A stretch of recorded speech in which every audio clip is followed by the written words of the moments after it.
Yeah, so just a little bit nice to meet you all and nice to see you all.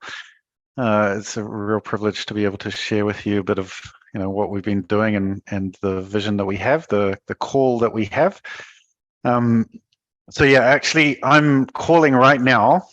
I'm actually in India at the school that I was principal of for many years, since 2015. And the reason I'm here is because this school is going through their accreditation process. So it's a very important kind of time, and yeah, so I'm contributing to that. So yeah, pretty cool.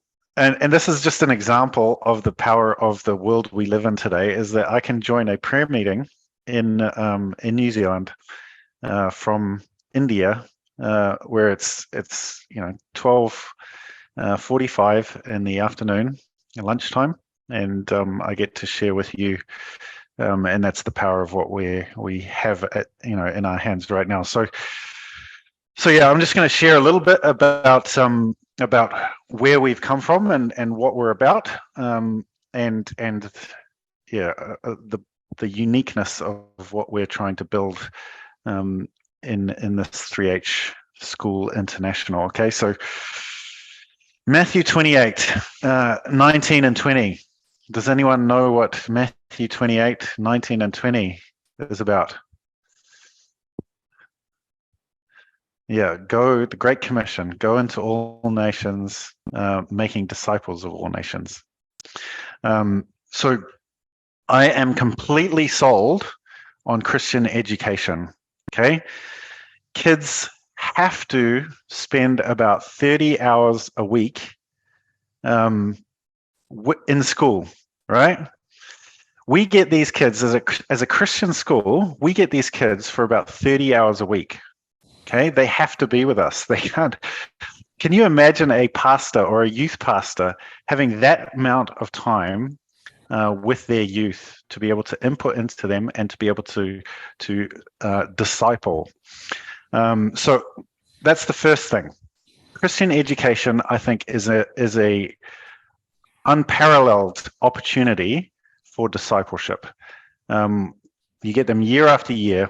And just that time that we have with kids is unparalleled in any kind of church setting, or the only people that have more time with these kids is probably their parents and their family.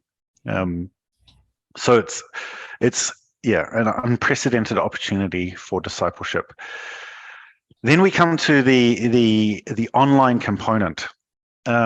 The online component, just as I'm patching in from India, the online component of this is like go to all nations. Like, we have an absolutely incredible opportunity here with the technology that we have got in the last few years of history, to be able to go into all nations without actually needing to get on a plane.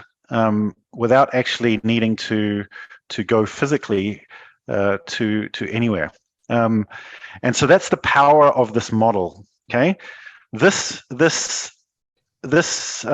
online Christian school has the ability to go into places, into closed countries, into the 1040 window, without issues of visa, without issues of the cost of moving your whole family over to another country. It is just this point in history, with the technology that we have now, makes this an incredible opportunity that we have. So there's two things here. We are a missional school, which means that we accept kids whether they're Christian or not.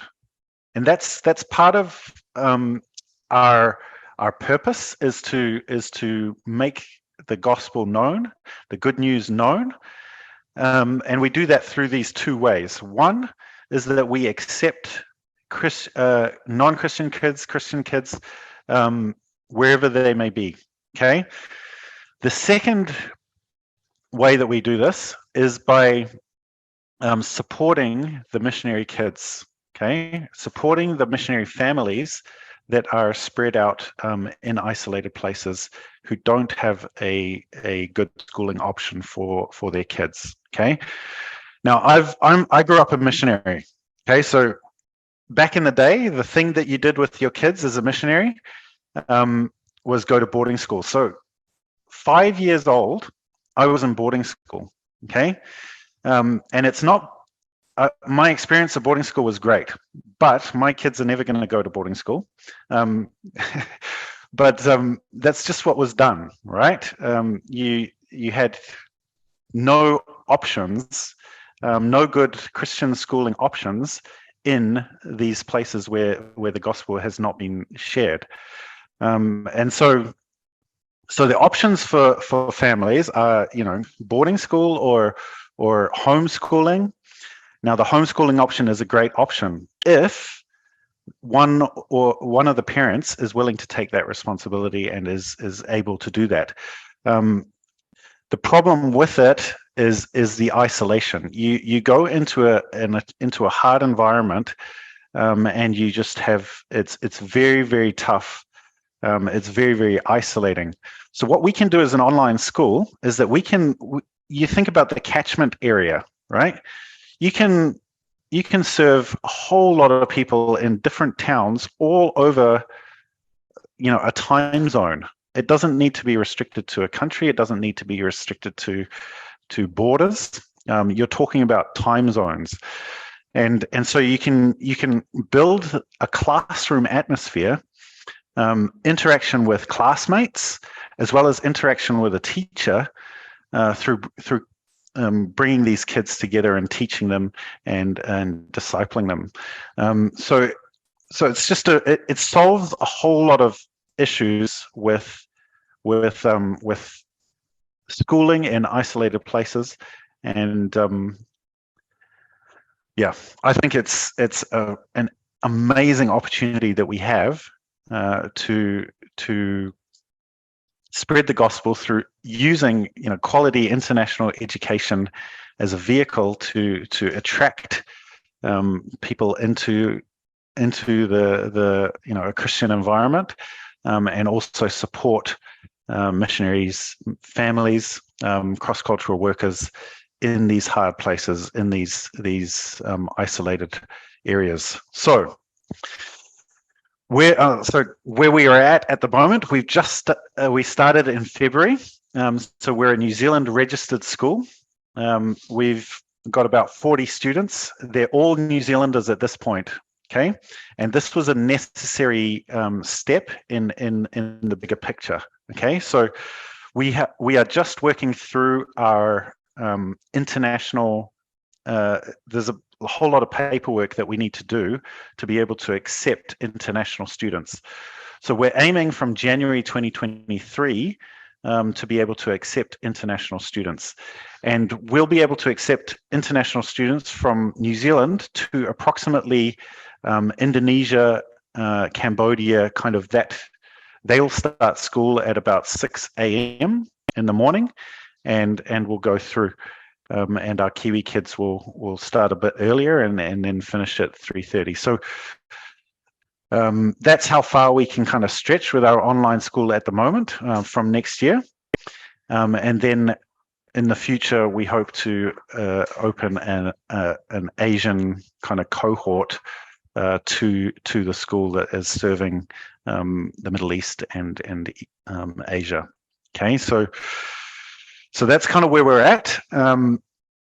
So in terms of prayer requests, the first thing that we need to really pray for is this international. So with the NZQA, there's a whole lot of paperwork that we need to, or compliance things that we need to do to be a signatory on the code of practice for international students. So that is happening right now. We are submitting that this week. And we need that. We need God's favor on that to be able to accept international students, and that opens up the I guess East Asia to us. Okay. The second thing is enrollments and our finances. Okay, we're in a launch phase, and so the number of enrollments does not match the pay that we need to give our teachers, and the administrative costs of running a quality school. So we are a Cambridge school. We are the first Cambridge school in the whole Pacific region, but that costs money. So these kinds of costs we need to cover, and in order to do that, we need donations and we need enrollments. So if you could pray for that as well. The third thing that we need prayer for is our teachers. We cannot make disciples of all nations unless we are disciples ourselves. Okay, so I would love for you to pray for our teachers, and pray for their personal walk with Jesus, their personal faith. It is a complete, like, we are only here because of the faith that our teachers have. We have an excellent team of educators that have walked this journey with us to be able to get to where we are with 40 students this year has been incredible, and really because of the sacrifices of our faculty. Okay, and then the fourth thing that I'd love your prayer for is our students. I mean, that's what we're doing this all for, and praying. I mean, we meet every morning for devotions as a faculty, and we pray for our kids daily. Okay, so I would like to invite this group to really pray into bringing students, and also that through 3H School International, that kids would get closer to Jesus, and those kids that don't know Jesus would be able to get to know him and be discipled. So just I'm wrapping up here, but just a couple of things. 3H stands for head, heart, and hands. Okay, so the academic stuff, the social emotional, the discipleship stuff, and then the action, the service learning, the project learning, the action with our hands. Okay, so that's what we're all about.